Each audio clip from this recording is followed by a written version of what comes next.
Bom dia, irmãos. Agradeço muitíssimo o convite.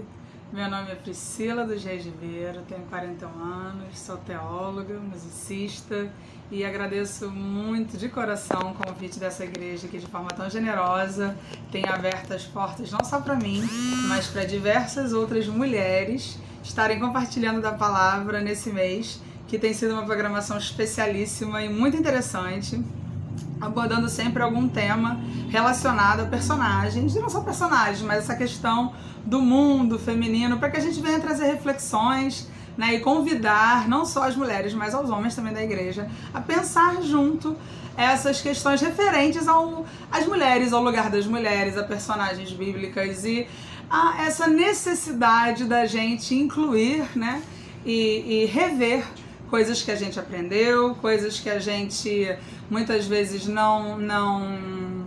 como posso dizer, não pensa na nossa vivência do dia a dia da igreja. Então o texto que eu escolhi está lá em Lucas, capítulo 8, do verso 1 ao 3, fala sobre Maria Madalena, mas não especificamente sobre Maria Madalena, mas sobre ela e o lugar das mulheres, esse grupo de mulheres que é relatado nesse texto. Então, vamos lá, se você está com a sua Bíblia física, ou até mesmo com a sua Bíblia virtual, não tem problema. Eu vou ler na tradução TEB, que é um esforço coletivo por protestantes, católicos e irmãos da Igreja Ortodoxa, então pode ser que tenha alguma diferençazinha, mas a intenção do texto é a mesma e vocês vão conseguir acompanhar e perceber isso. Diz o seguinte, Evangelho de Lucas, capítulo 8, versos 1 a 3. Os que acompanhavam Jesus em sua pregação. Esse é o texto, né? Esse é o título desse pequeno texto. Ora, a seguir Jesus caminhava através de cidades e aldeias. Ele proclamava e anunciava a boa nova do reino de Deus. Os 12 estavam com ele. E também mulheres que tinham sido curadas de espíritos maus e de doenças. Maria, dita de Magdala, da qual haviam saído 7 demônios.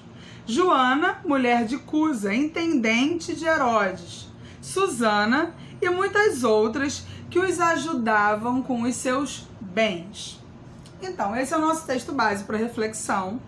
E a partir dele eu vou levantar muitas perguntas. Na verdade, a ideia dessa conversa entre irmãos nesse domingo de manhã é a gente refletir sobre coisas que muitas vezes a gente lê. Esse texto é um texto conhecidíssimo. Esse texto tem outros correlatos nos demais evangelhos. Mas às vezes a gente passa por cima de alguns detalhes interessantes nesse texto.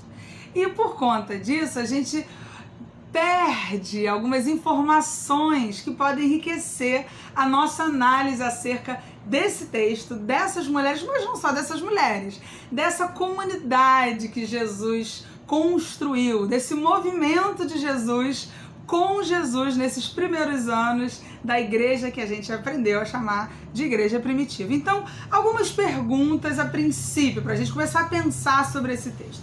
O que a gente vê nesse texto, nessa leitura curta de apenas 3 versículos? Então, no primeiro lugar, a gente tem um narrador, alguém que está contando essa história. Em segundo lugar, a gente tem um grupo de homens, né? Que estão caminhando com Jesus, de aldeia em aldeia, de cidade em cidade. E também tem um grupo de mulheres. Então a gente tem meio que quase que 2 blocos de pessoas. O narrador que está escrevendo a história, um grupo de homens e um grupo de mulheres. Os homens são chamados de os 12. E as mulheres têm nomes. Interessante isso também. As mulheres são conhecidas, algumas pelo nome, e os 12 são só os 12, como se já fosse uma coisa tipo óbvia, que você conhece esses 12, porque eles foram apresentados antes. E eles são meio que conhecidos, já é óbvio que vocês os conhecem, né? Então a pessoa ou a comunidade, a quem está narrando essa história, parte do pressuposto de que esses 12 são conhecidos, mas essas mulheres pode ser que não. Então quem está contando essa história pra gente está tendo esse cuidado. Então vamos lá por partes. Quem é o narrador? Qual é o seu lugar de fala, já que esse termo está tão em voga hoje em dia, né? Tá tão famosinho. Esse lugar de fala, da onde essa pessoa está contando essa história? E essa é uma pergunta muito importante. Eu sou historiadora, né? Minha área de estudo é a história do cristianismo. Então, toda a primeira aula no seminário eu já começo com essa provocação, né? Vamos estudar a história do cristianismo, os primeiros anos após a igreja cristã, após o primeiro movimento ali com os discípulos e tal, vindo até hoje, porque a gente segue escrevendo a história da igreja. Mas quem conta a história? Quem está narrando esses fatos? Por que essa pessoa está escrevendo essa história? Ou então, por que ela escreve dessa maneira? É um homem que está contando a história? É uma mulher? Porque vocês sabem, né? Tem muita diferença entre a história contada por um homem e a história contada por mulheres. A mulher coloca uns detalhes, assim, que às vezes não são tão importantes para um homem. Às vezes o homem conta a história com mais objetividade. As mulheres podem colocar alguns detalhes, assim, que para nós mulheres podem fazer toda a diferença. Às vezes para o homem não faz tanta diferença. Ou o homem pode colocar alguns comentários que para nós são relevantes. E para eles fazem muita diferença. Enfim, coisas do gênero.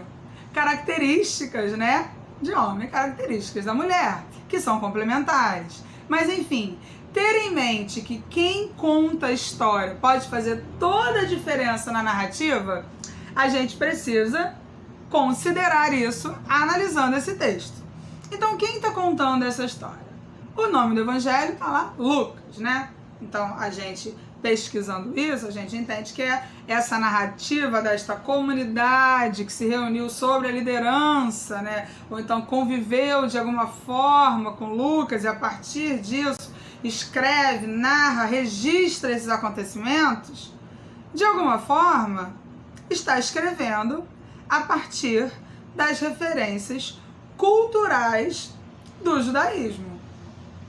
E no judaísmo do primeiro século, quem escreve a história não são as mulheres. Quem narra a história são os homens. Porque às mulheres está legado um outro lugar social. A gente vai falar um pouco mais disso. Então, quem narra a história, quem registra esses acontecimentos, são homens. Uma comunidade, narradores, ou uma pessoa, enfim, esse não é o ponto principal. Mas são homens, pessoas da comunidade judaica, impregnadas da mentalidade judaica, que vivem aquela cultura, que aprenderam a pensar daquela maneira. Isso é uma coisa muito forte. Nós, por exemplo, como brasileiros, temos características da nossa cultura que são tão fortes que a gente nem percebe. Como, por exemplo, a nossa família. A gente vem de uma estrutura familiar e ela é tão arraigada dentro da gente que a gente, por vezes, age como pessoas que são da nossa estrutura familiar sem perceber. E às vezes alguém olhando de fora fala, nossa, mas você falou igual ao seu pai agora. Meu Deus, mas você anda igual a sua mãe, você gesticula igual a sua irmã, não é verdade? Então, isso está tão impregnado na gente que às vezes a gente nem percebe. Então, o narrador desse texto está impregnado dessa cultura. Ele foi moldado a partir dessas referências, dessa forma de olhar e compreender o mundo, a sociedade e, por que não, o lugar e o papel das mulheres. Então, ele escreve também a partir do que lhe falta. O que eu quero dizer com isso? Ele olha e vê dois grupos segregados. Os 12, como ele diz aqui na narrativa, os 12 estavam com ele e também mulheres. Os 12 estavam com ele e também mulheres. E aí ele segue, que tinham sido curadas de espíritos maus e doenças. Aí começa a denominar e algumas outras não tem nome. Enfim, ele vê os 12 e também mulheres. Mas será que Jesus realmente fazia essa distinção entre esses supostos dois grupos, os 12 e também mulheres? Será que na cabeça de Jesus e na forma de Jesus tratar no dia a dia dessa vivência havia essa distinção? Porque, se você parar para pensar, Jesus não só permitiu que essas mulheres e também mulheres o seguissem, mas elas, olha essa informação aí bombástica, que é a última frase desse trechinho que eu li, desses 3 versos. mas elas também financiavam esse projeto aí, de andar de cidade em cidade, em aldeia em aldeia, pregando e anunciando o reino. Elas financiavam isso, e isso diz muito, essa informação é muito valiosa. Isso, quem escreve o texto meio que deixa escapar. Essa informação é importantíssima, porque sem elas, essas mulheres que financiavam, como é que teria sido? Você lembra que eles deixaram as redes? Mateus deixou a coletoria, eles deixaram seus trabalhos. Como é que esse movimento teria? Esses homens teriam viajado de cidade em cidade, de aldeia em aldeia? Como é que isso teria acontecido se não fossem essas mulheres que os ajudavam com os seus bens? Teria sido possível? É uma pergunta boa pra gente pensar, não é verdade? Porque a gente, mesmo tendo esse grupo dos 12, que até na minha versão aqui tá com letra maiúscula, os 12, poderia ser até um nome de banda, né? Os 12, uma coisa famosa. Então a gente tem os 12 e essas mulheres que os ajudavam com os seus bens. Então, se essas mulheres não os ajudassem com os seus bens, nossa, ia ser meio difícil, né?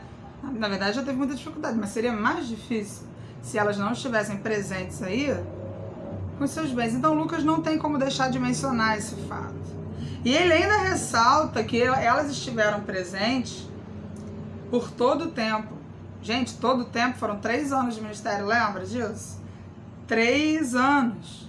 Elas ouviram, elas viram, elas aprenderam as mesmas coisas, ou seja, tudo que os homens ouviram, viram, aprenderam, puderam acessar da presença, do convívio, da relação com Jesus, com o Mestre, elas também tiveram acesso às mesmas coisas. Pensa nisso. Então, o nosso narrador deixou essas informações aí pra gente. A gente tem isso de muito importante pra gente pensar. Então, em segundo lugar, primeiro foi o narrador. Condicionado, pessoa que vem desse contexto, escrevendo a partir desta mentalidade. Segura isso aí. Em segundo lugar, a gente tem os 12, ou seja, esse grupo de homens. Quem são eles? De onde vêm? Do que se alimentam? Hoje, no Globo Repórter. Então, quem são eles? São os discípulos. Mas não só eles, né? A gente vai lendo e vai percebendo que tem os agregados também. Então, tem muito mais homens, provavelmente, do que mulheres, na verdade. Até porque as mulheres tinham mais dificuldades para ter essa autonomia toda, né? A mulher está muito circunscrita ao ambiente da casa. No ambiente, nessa cultura judaica, a mulher, ela pertence à sua família, né? Pertence como posse mesmo, como um bem. E aí é interessante que quando a gente vai ler sobre os discípulos e sobre essa primeira geração desses seguidores de Jesus, a gente vê que tem homens de grupos sociais distintos, alguns mais letrados, a ponto de ser bons funcionários do império, né? Gente que consegue trabalhar numa coletoria. Então o cara era bom de conta, era bom de relatório, era um bom economista, né? Você tem Mateus nessa função. Você tem gente mais simples, mais rude, com menos estudo, né? Você tem pescador. Então você tem Lucas, né? Que a gente aprende pela tradição que era um médico. Então você tem gente de todo extrato social, se a gente for pensar assim, nesse primeiro momento aí dos discípulos. Mas todos dentro desse contexto judaico, desse judaísmo muito religioso, muito afeito a rituais, muito ligado à tradição e às questões do templo. Então, por mais que eles fossem muito distintos entre si, muito diferentes, vindo de lugares diferentes, de camadas sociais diferentes, alguns com mais dinheiro, outros com menos dinheiro, alguns com mais educação, mais instrução nesse sentido, né? Outros com menos, todos são judeus. Todos vêm de uma mesma mentalidade, ou seja, todos estão impregnados dessa mentalidade. E qual mentalidade é essa? As mulheres devem estar num grupo à parte. Então as mulheres, elas pertencem, mas não pertencem, né? Elas estão caminhando, mas não estão caminhando. Como assim? Elas servem. Então elas servem para servir a mesa, elas servem para colocar água, né? Quando você chega na casa, ela tá lá, aquela pessoa que lava a mão, está, né, serve água para lavar os pés, para oferecer o óleo lá para perfumar a cabelo. Lembrando que a Palestina, aquele calor, tipo Rio de Janeiro. Então, como é que você prova a hospitalidade? Você oferece, né, uma água para lavar os pés empoeirados, as pessoas usam sandália. Então, um óleo para perfumar os cabelos, né, aquele cheiro de suor, né, toda a situação da hospitalidade, do bem receber. Isso está atrelado às mulheres. Elas servem também para aumentar a família. Então, a família grande é sinal de que você está próspero. Então, quanto mais filho, melhor, nesse contexto dessa cultura. Então, elas engravidam, né? E se forem boas parideiras, então, aí, meu querido, aí garante muitos filhos, muitas gestações, é uma bênção. Quanto, então, uma mulher infértil nesse ambiente, você sabe, tá lá o Antigo Testamento que não deixa mentir, não é bom para sua família. Então, a pior desgraça que pode ter é não ter filhos. Então, elas têm essa questão a mulher sábia lá de Provérbios, né? Aquela que acorda cedo, que dá ordem para as empregadas e que agita a cozinha, enfim. Esta mulher, ela serve para este ambiente da casa. Mas não só isso. Ela faz parte das posses da família. A gente vê isso em inúmeros textos do Antigo Testamento. Fulano tem não sei quantas esposas, não sei quantas escravas ou concubinas, sei lá, depende da função social, se for um líder, um chefe, um rei, como a gente vê.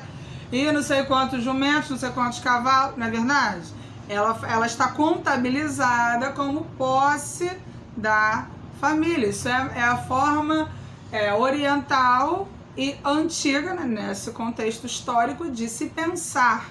As pessoas nesse momento da história, nesse lugar do mundo, geograficamente falando, pensam assim. Então, mas aí é dizer que as mulheres pertencem ao grupo, tipo, com poder de decisão, com poder de fala, de liderança, de ensinar, aí não, meu amigo, aí já é meio demais, entendeu? Então, ela pertence porque ela tá ali para servir, ela tem uma função, mas ela é subalterna. Ela está num degrauzinho abaixo. É bom ter as mulheres aqui. É até bom saber que a gente pode contar com o dinheiro delas, né? Assim, o recurso delas, mas botar ela, tipo, falando, ensinando, assim, decidindo junto com a gente, aí não, né? Melhor não, melhor ter, assim, sob um certo controle. Então, é esse grupo de homens que tá lidando com esse grupo de mulheres tem essa mentalidade. Não tô falando que isso acontece hoje, tá, gente? A gente tá lidando com esse texto de Lucas aqui, primeiro século. A gente tá no século XXI, as coisas já mudaram, não é verdade, Brasil? Então, vamos continuar pensando aqui. Então, você imagina, pensa comigo, como que não foi para esses homens, que dificuldade que não foi ter sido sustentado, porque o texto diz, né, que elas os ajudavam, ou dependendo da tradução, não sei se a sua está, elas os sustentavam com os seus bens ou com os seus recursos, não sei como está a sua tradução. Então, como que não foi para esses homens, que por mais que fossem, tipo, sei lá, os desconstruidões da época, por mais que eles tivessem uma mentalidade super legal, inclusivas e tal, como não foi difícil ter sido sustentado por essas mulheres por 3 anos? 3 anos. 3. Porque eles tiveram que abandonar os seus empregos para seguir Jesus, lembra disso? Eles largaram o trabalho, ficaram sem dinheiro, ficaram sem seu sustento e ficaram dependendo de mulher, gente. Aquelas mulheres que na escala social de privilégios, de importância, não estavam no topo. Pertenciam, lógico, porque a sociedade sem as mulheres não existe, né? Faz parte. Mas os seus papéis sociais eram papéis secundários. Então deve ter sido uma coisa complicada. Acho que às vezes até meio que humilhante, né? Se a gente parar pra pensar assim, de maneira bem realista, dentro dessa cultura. Porque a gente vive numa cultura muito diferente. Mas se a gente fizer um esforço de tentar botar o óculos daquela época, calçar os sapatos daquela época e tentar ser teletransportado para a Palestina do século I, deve ter sido uma coisa complicada, porque a gente hoje em dia já sabe que algumas histórias de relacionamentos até terminam, né? Quando a mulher tem uma certa independência financeira ou a mulher tem um certo tipo de temperamento. Você imagina, então, um grupo de homens neste contexto, tendo que viver sob essas condições. Então, esses 3 versos aqui já dão muito pano para manga para a gente ler a partir assim, de diversas perspectivas. A gente pode ler numa perspectiva super pacífica, assim, nossa, olha que lindo, gente. Esse grupo que seguia Jesus, que coisa bonita, né? Você tem os 12, tem essas mulheres aqui. Olha, Maria Madalena é logo a primeira da lista das mulheres. E olha que interessante, o primeiro nome citado, geralmente é o que tem mais importância, né? De acordo com o judaísmo, né? Como a gente vê em outros relatos, a primeira pessoa citada pelo nome é a mais importante. A gente vai falar dela já. Então, nossa, que legal. Hoje a gente pode parar para pensar e falar, caramba, numa sociedade tão patriarcal, onde o homem é tão considerado assim, tão mais importante que as mulheres, deve ter sido bem complicado eles largarem os trabalhos para seguir Jesus, e tá escrito no texto que eles ficaram meio que dependendo financeiramente delas por 3 anos. Isso deve ter gerado alguns conflitos, algumas adaptações. Como é que Jesus ficava nessa situação? E como é que as mulheres agiam? Como é que os homens agiam? Será que teve bate-boca? Como é que foi isso, né? Jesus, assim, nessa mediação desses conflitos, né? Como é que as mulheres se portavam? Nossa, e parar para pensar nisso. Essas provocações que eu tô trazendo pra gente nessa manhã fazem parte de uma estratégia pensada pelas teólogas feministas, pelas mulheres que pesquisam e estudam os textos bíblicos, biblistas, mulheres que são historiadores, mulheres que lidam com a hermenêutica, e se chamam hermenêutica da suspeita. Não é suspeita de você desconfiar da Bíblia, não é isso. A hermenêutica da suspeita tenta colocar a gente num outro lugar quando a gente está lendo as escrituras. Tenta colocar outras perguntas, tenta pensar a partir de outros lugares no texto. Tipo, e se essas Joana, por exemplo, Joana, mulher de Cusa, intendente de Herodes. Nossa, intendente de Herodes era um cara importante, né? Porque, poxa, ele trabalhava com Herodes era um cara importante na hierarquia romana. Então, era uma mulher de uma classe alta. Então, devia ser uma mulher rica, né? Com algum estudo. Nossa, e ela andava com Maria Madalena. Maria Madalena tinha uma certa má fama, né?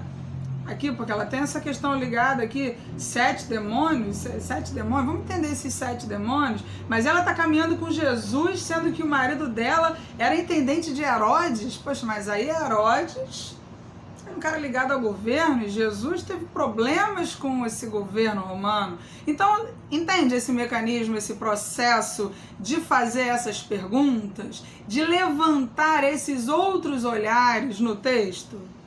Então, isso a gente tem que levar em consideração. Então, a gente já viu que a gente pode acessar o texto por outros olhares. Então, a gente falou do narrador, falamos do grupo dos homens, e ficou faltando falar do grupo das mulheres. Esse grupo, na verdade, eu tenho mais perguntas do que respostas sobre esse grupo aqui. Então, esse relato nos apresenta uma informação, ao mesmo tempo, assim, surpreendente e perigosa, né? Primeiro que, a primeira coisa estranhíssima para a época é que esse fato de que no grupo de Jesus tem mulheres. Gente, isso é muito estranho para a época, vamos combinar. Então, assim, como pode, num grupo de um doutor da lei, um professor, um mestre, um rabino, alguém que ensina com autoridade, alguém que é reconhecido, inclusive deu problema, isso, né? O fato que ele ensinava e as pessoas estavam apaixonadas, ficaram encantadas e começaram a seguir ele. Imagina, debandar da sinagoga e querer seguir ele. Ele vai na sinagoga ensinar e aquilo é uma comoção. Então, assim, ele ficou celebridade. Então, como é que no grupo de um mestre da lei, o que já automaticamente já fazia com que ele, pelo entendimento da época, tivesse que ser seguido por homens, né? Os homens que estudavam a lei, os homens que queriam aprender da lei, queriam cargos na sinagoga, queriam estar nesse ambiente, que era um ambiente de homens. Ponto. Como é que é essa figura? Tem mulher no grupo. Já tá errado aí, entendeu? Aí já era para dar ruim. Então está no relato de Lucas que no grupo deste mestre da lei, como é que ele permite isso? Essas mulheres têm que estar em casa. Tem que estar lá trabalhando com a família, tomando conta das crianças. Não é para estar caminhando com ele, gente. Então aí já tem um problema. Segunda coisa, não são qualquer mulher, não são quaisquer mulheres. Então são mulheres que por motivos de doença ou motivos espirituais, né, já tinham sido rotuladas pela sociedade. Aí a gente tem duas palavrinhas aí interessantes, né, que tem mulheres que tinham sido curadas de espíritos maus e de doenças, né? Então a gente tem daimonion e pneumas, palavras gregas aí. Então, que a gente pode entender como males conhecidos, né? Que são as doenças, surdo-mudo, cego e tal. Ou males desconhecidos, né? Então, sei lá, por exemplo, se a pessoa tinha transtorno bipolar, se a pessoa tinha epilepsia, doenças que não eram, tipo, catalogadas na época, isso poderia ser considerado demônio. Ou poderia ser uma questão espiritual demoníaca mesmo, enfim. Então essas mulheres que estão aqui caminhando com Jesus, é dito sobre elas que elas estavam ali e que elas tinham passado por situações assim. Ou seja, ainda tinha esse agravante. Então tinha mulheres, tinha essas mulheres que já tinham recebido esse rótulo, e tinham mulheres de camadas diferentes da sociedade, sendo que uma delas está aqui, tá pelo nome, essa Joana, era mulher de um cara ligado politicamente ligado aos inimigos dos judeus, aos colonizadores, aos dominadores. Ou seja, ainda tinha isso contra esse grupo de mulheres aqui. Mas não para aí. Elas ainda sustentam o ministério. Gente, da onde que vem esse dinheiro dessas mulheres? Elas são mulheres ricas? Elas são ricas por quê? Porque elas são de famílias ricas. Então, se elas são de famílias ricas, como é que a família deixa ela usar o dinheiro da família para sustentar esse ministério itinerante? Como é que ela saiu do ambiente da casa para se envolver com esse ministério que ela vai estar viajando 3 anos da vida dela, com essas pessoas que provavelmente não são do círculo familiar dela? Como é que ela vai dormir e acordar com essas pessoas em lugares que você não sabe onde é, sem prestar conta para marido, filho, pai? Como é que é isso? Já tem coisas estranhas aí. Como é que ela conseguiu se desvencilhar desses laços familiares e utilizar esses recursos da família?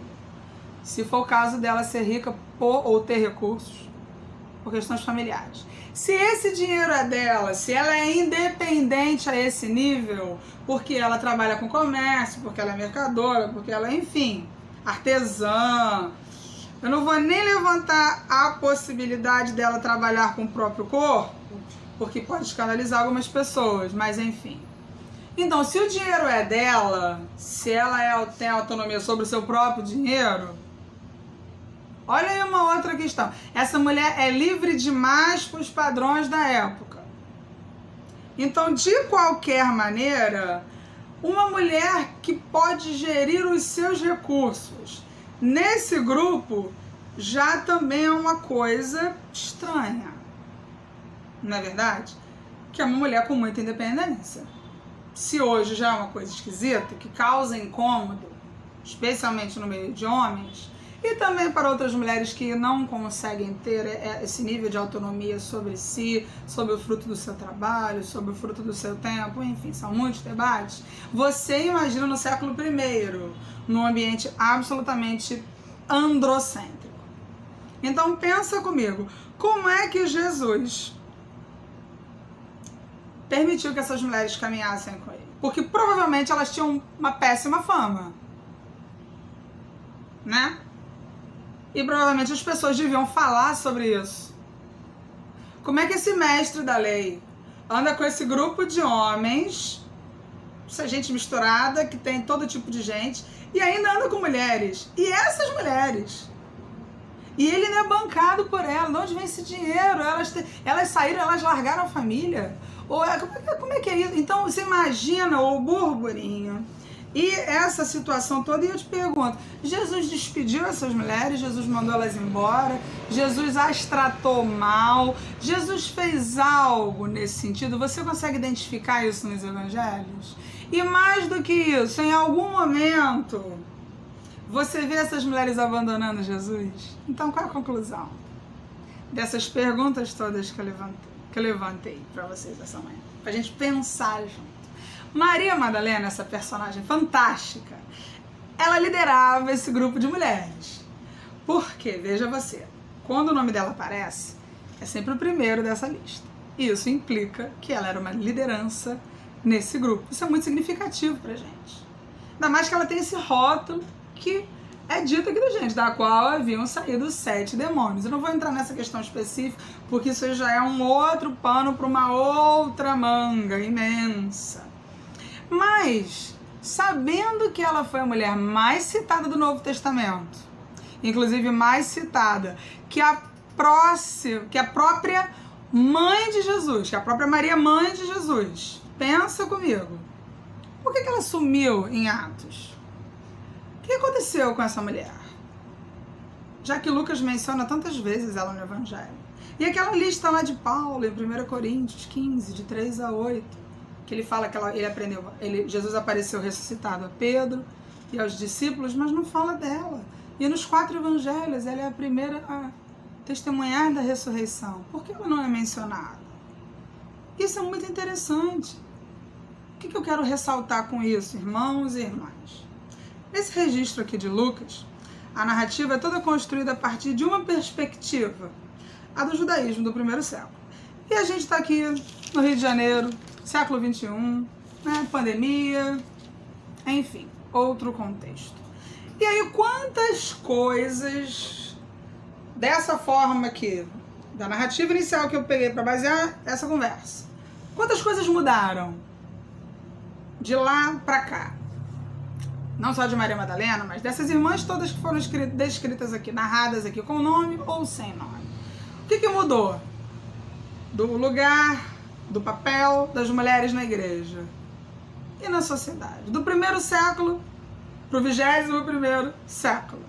Porque nos evangelhos a gente aprende com essas mulheres, não só com Maria Madalena, mas com as outras, que, primeiro, elas enfrentaram os julgamentos. Na verdade, elas não estavam se importando. Elas largaram, abandonaram, deixaram para trás, cortaram laços com suas famílias e tal, para seguir Jesus. Esses 3 anos. Quantas coisas elas não ouviram, quantos julgamentos elas não ouviram, e elas continuaram seguindo Jesus.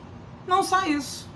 Usaram os seus recursos para financiar esse projeto. Elas acreditaram nesse projeto e sustentaram. E não foi só Jesus, não. Foram os discípulos e os agregados. Então era sustentando ali, pagando a alimentação, a hospedagem, onde quer que eles pararam. Gente, homem come pra caramba, vocês sabem disso. Pagar para aquele monte de gente, para dormir, para comer, não foi pouco dinheiro. Então elas investiram muito.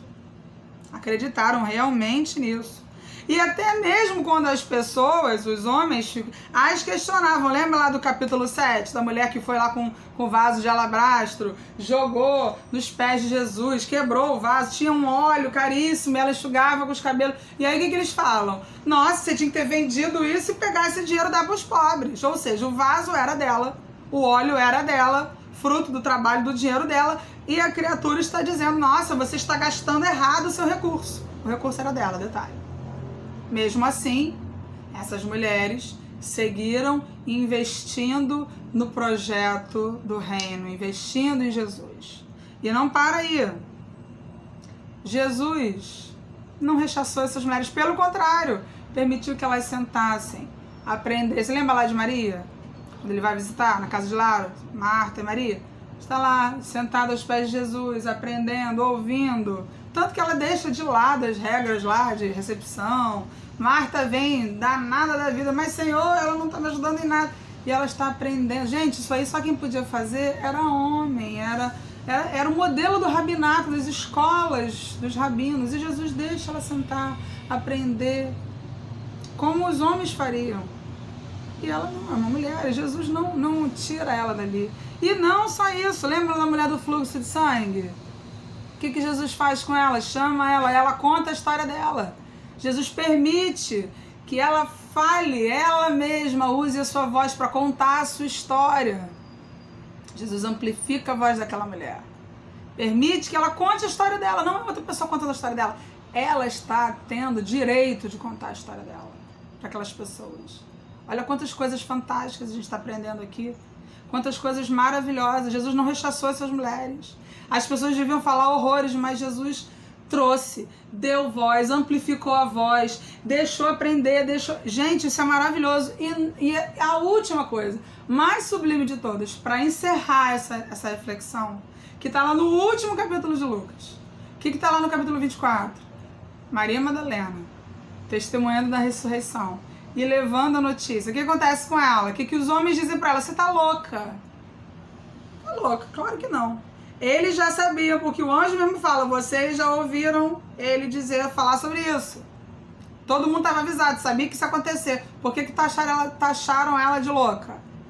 Porque isso é uma estratégia de silenciamento, nós sabemos disso, né? Fala que a mulher é louca, fala que a mulher é de má fama, que aí ninguém dá atenção. Mas enfim, por causa disso, ela deixou de testemunhar?